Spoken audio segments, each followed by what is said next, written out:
اور ظاہر ہے کہ اس کا وقت نہیں ہے، میں یہ بات کرتا بھی رہا ہوں آپ سے، جو تہذیبیں سرے سے اخلاقیات کو خاطر میں نہیں لاتی وہ بھی اخلاقی اور روحانی زوال کے نتیجے ہی میں موت کے گھاٹ اترتی ہیں اور تاریخ کے اندر کہیں گم ہو جاتی ہیں، ڈھونڈے سے بھی میسر نہیں ہو پاتی۔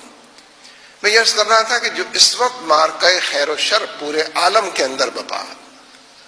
ہم اس کو جزوی طور پر دیکھتے ہیں نا، جزوی طور پر بھی دیکھنا چاہیے کہ ڈرون طیاروں کے حملے بند ہونے چاہیے، فوجی آپریشن ختم ہونا چاہیے۔ مغربی دنیا میں یہ بات آ گئی، فوجی آپریشن، مغربی دنیا میں لکھنے والے ان کے تھنک ٹینکس اس موضوع پر لکھ رہے ہیں کہ مسلمانوں کی ناکامی کا اگر کوئی سبب ہے اس کو بیان کرتے ہیں، جبکہ کامیابی کے اسباب بھی بیان کرتے ہیں کہ یہ گئے گزرے لوگ جو ہیں ان کا عقیدہ ایسا ہے کہ اگر کچھ لوگ بھی اس عقیدے پر قائم ہوں اور زیادہ لوگ اس عقیدے کو ماننے والے ہوں تو یہ عقیدہ بڑی مضبوطی ان کو فراہم کرتا ہے، جو آخرت پر یقین ہے، جو اللہ پر اور رسول پر ایمان ہے،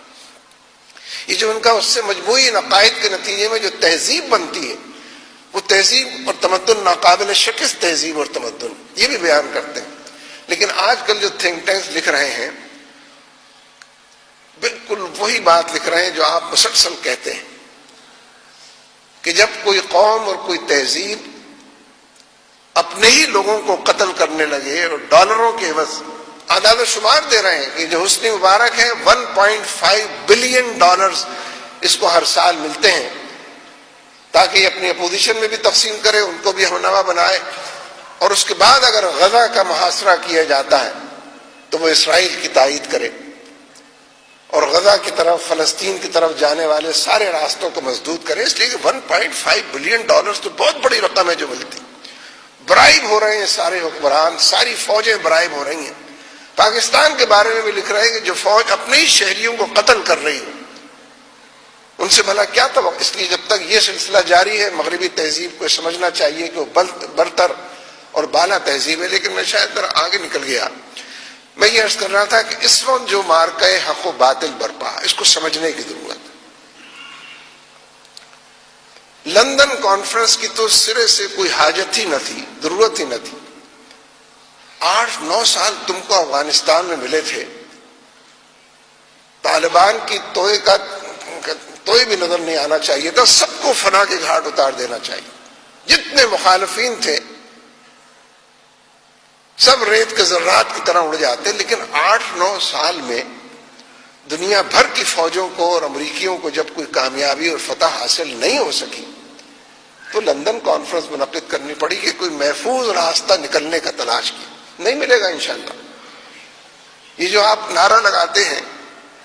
اور ظاہر ہے کہ یہ نعرہ کسی فلسفے اور نظریے کی بنیاد پر لگاتے ہیں، نعرے بے معنی نہیں ہوتے، اختصار کے ساتھ بآواز بلند اس بات کو آپ بیان کر رہے ہوتے ہیں جو بڑی بڑی کتابوں میں لکھی ہوتی۔ جب آپ یہ نعرہ لگاتے ہیں کہ امریکیوں کا قبرستان افغانستان افغانستان، تو نعرہ بھی بہت اچھا ہے، ایمان پرور نعرہ ہے، اس سے قدموں میں جماؤ پیدا ہوتا ہے، اس سے آنکھوں میں دور اندیشی پیدا ہوتی ہے، اس سے جسم و جان کے اندر صبر کی اور حوصلے کی رمق پیدا ہوتی ہے اور بجلیاں بھر جاتی ہیں انسانوں میں۔ لیکن اس نعرے کے پیچھے جدوجہد بھی ہے، اس نعرے کے پیچھے نظریات ہیں، اسلامی تحریکیں ہیں، جہادی تحریکیں ہیں، ان گنت شہداء کے قافلے ہیں، غازیوں کے قافلے ہیں، مجاہدوں کے قافلے ہیں، صف شکنوں کے قافلے، ایسے نہیں ہے یہ نعرہ۔ یہ نعرہ ایک سے زیادہ مرتبہ صحیح بھی ثابت ہو چکا ہے۔ بالکل خیر و شر کے اس وقت کے مارکے میں یہ بات واضح نظر آ رہی ہے کہ افغانستان پھر اس ویٹو کو استعمال کرنے جا رہا ہے۔ کاش ہم اس بات کو سمجھ لیتے۔ ہم جب اپنوں سے یہ بات اپنائیت میں کہتے ہیں کہ ملٹری آپریشن بند کیا جائے، مذاکرات کی میز بچھائی جائے، یہ دشمن پر بہت گراں گزرتا ہے۔ وہ ڈو مور کی پالیسی پر چلانے کے لیے سر نو لوگوں کو ابھارتا اور لے کر آگے بڑھتا ہے۔ لیکن اس کے باوجود میں نے عرض کیا تھا کہ یہ معاملہ تہ درتہ اور بڑا پیچیدہ ہے، اس کو سمجھنے کی ضرورت ہے کہ خیر کی قوتیں کون کون سی کہاں کہاں پر کیا کر رہی ہیں، افغانستان کے اندر بھی، پاکستان کے اندر بھی۔ حد یہ ہے کہ صومالیہ اور یمن کے اندر بھی ہر جگہ پر یہ خیر کی قوتیں موجود ہیں، اور سب نے دشمن کو اپنے اپنے دائرے کے اندر مصروف رکھا ہوا ہے، انگیج کیا ہوا ہے جس کو کہتے ہیں۔ تو میرے دوستو، ہمیں تو بڑی مہلت عمل ملی ہوئی ہے اس ملک کے اندر، سب کچھ کے باوجود ہمارے لیے کام کرنے کے بے شمار مواقع موجود، مسدود نہیں ہو گئی راہیں، چھین نہیں لی گئی ہم سے منزلیں اور ہمارے نشانات منزل، تدبیر بھی موجود ہے، افراد کے گروہ بھی موجود ہیں، اور لوگ کام بھی کر رہے ہیں، میں کوئی نفی نہیں کرتا کسی، لیکن جو کام نہیں کر رہے یا کم کر رہے ہیں ان کے ذہن میں یہ بات رہنی چاہیے کہ وہ خلافت یا انقلاب تو برپا ہونا ہے، ضرورت اس امر کی ہے کہ ہمارا بھی اس میں کوئی حصہ ہو، 2 شیئرز ہمارے بھی ہوں، کچھ 5-10 شیئر ہمارے بھی اس کے اندر لگ جائے، ایک اچھے کاروبار میں ہم بھی شیئر ہولڈرز بن جائیں، اور اس کے نتیجے میں اپنی منزل کو اور اپنے ہدف کو یقینی اپنے لیے بنا لے۔ جو لوگ افغانستان کو جانتے ہیں، چاہے اس طرح جانتے ہوں کہ روزمرہ افغانستان سے جو خبریں آتی ہیں کم از کم انہی کو جانتے ہوں، ورنہ جو لوگ اس کی تاریخ سے واقف ہیں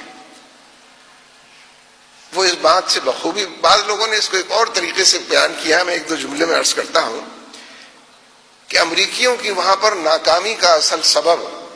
اور پاکستان میں ان کی کامیابی کا اصل سبب کیا ہے۔ وہ کہتے ہیں پاکستان والے تو کیونکہ برطانیہ کے غلام رہے ہیں، استعمار کو انہوں نے بہت قریب سے برتا ہے، اور استعمار نے، سامراج نے ان کے معاشرے کے اندر وہ انفراسٹرکچر بنا دیا ہے جس کے یہ سب غلام ہیں، یہ سول بیوروکریسی ہے، ملٹری بیوروکریسی ہے، یہ ہمارے ادارے ہیں، یہ ہمارا دستور ہے، یہ فلاں ہے فلاں ہے۔ افغانستان میں ایسا کوئی انفراسٹرکچر نہیں ہے کہ باہر سے کوئی قوم آئے اور فوج آئے اور اس پر قبضہ کر کے لوگوں پر قبضہ کر لے۔ قبائلی نظام ہے، اپنے اپنے طریقے ہیں، نت نئے عنوانات ہیں، بے شمار قسم کے لوگ ہیں، لہذا وہ کبھی اس کا غلام نہ ہونا ان کو بہت کھا رہا ہے، اور پاکستان کا کبھی غلام رہنا، پاکستان سے مراد یہاں کے بسنے والوں کا، سب کانٹیننٹ کے لوگوں کا، اس کے نتیجے میں ہمارے ادارے بڑے آسانی سے غلام ہو جاتے ہیں، غیر کی گرفت میں آ جاتے ہیں، اس کے کہے پر چلنے لگتے ہیں، اس کی ترجیحات پر آمنا صدقنا کہنے لگتے ہیں۔ ہماری فوج ان کا ساتھ دیتی ہے، ہماری حکومتیں ان کا ساتھ دیتی ہیں، ہمارا میڈیا ان کی طرف نکل جاتا ہے۔ میڈیا آزاد ہے، لیکن میڈیا ISPR کے پریس ریلیز کے معاملے میں آزاد نہیں ہے۔ ISPR جب یہ کہتا ہے کہ ہارون رشید بہت بڑا دہشت گرد تھا اور دہشت گردوں کا ساتھی تھا، تو میڈیا اس کو پوری طرح منوان نشر ضرور کرتا ہے، پھر کبھی کبھی ہم سے بھی رابطہ کر لیتا ہے کہ آپ کچھ کہیں تو ہم وہ بھی نشر کر دیں۔ یعنی ISPR کے پریس ریلیز کو بالکل وحی الہی کی طرح، آسمان سے اتری ہوئی کسی شے کی طرح اس کو تسلیم کرتا اور قبول کرتا ہے، اور ISPR پورے ملک کے اندر کنفیوژن پھیلانے، ڈس انفارمیشن پیدا کرنے، فوج اور عوام کے درمیان نفرتیں اور اس کی خلیج وسیع کرنے کے لیے کوشاں ہے۔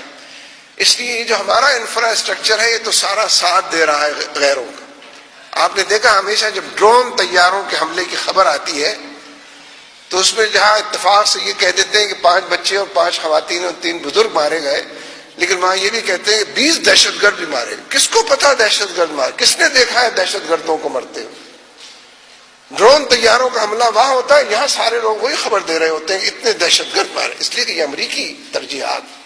اس لیے کہ یہ ISPR والے کہنا چاہتے ہیں۔ تو اس لیے افغانستان کو جو لوگ جانتے ہیں اور جن لوگوں کو جاننا چاہیے، ان کے لیے ناگزیر ہے کہ ان تمام حالات پر نظر رکھیں۔ یہ جو خیر و شر کا معرکہ ہے یہ اپنے آخری مراحل کے اندر داخل ہوا ہے، میرا اس میں کوئی حصہ ہونا چاہیے، کچھ شیئرز آپ کے بھی ہونے چاہیے، میری اور آپ کی آخر۔ اب تو بات یہاں تک پہنچ گئی، کامیاب ہونے والے تو کامیاب ہو ہی جائیں گے، لیکن یقین کے ساتھ ایمان کی بنیاد پر یہ بات کہی جا سکتی ہے کہ یہ معرکہ نتائج کو پہنچنے کے لیے بیتابی کے ساتھ انہی لوگوں کی طرف دیکھ رہا ہے کہ جو دعوت اللہ کے فروغ کے لیے اور دعوت کے غلبے کے لیے 4 دانگ عالم میں کوششیں اور مساعی کرتے رہے ہیں، اور آنے والے دنوں میں جو آزمائشیں اور جو امتحان پوشیدہ اور پنہاں ہیں، سینہ سپر ہو کر ان کا استقبال کرنے کے لیے تیار ہیں۔ اللہ تبارک و تعالی ہمارا حامی و ناصر ہو۔ اقول قولی ھذا استغفر اللہ لی ولکم ولسائر المؤمنین۔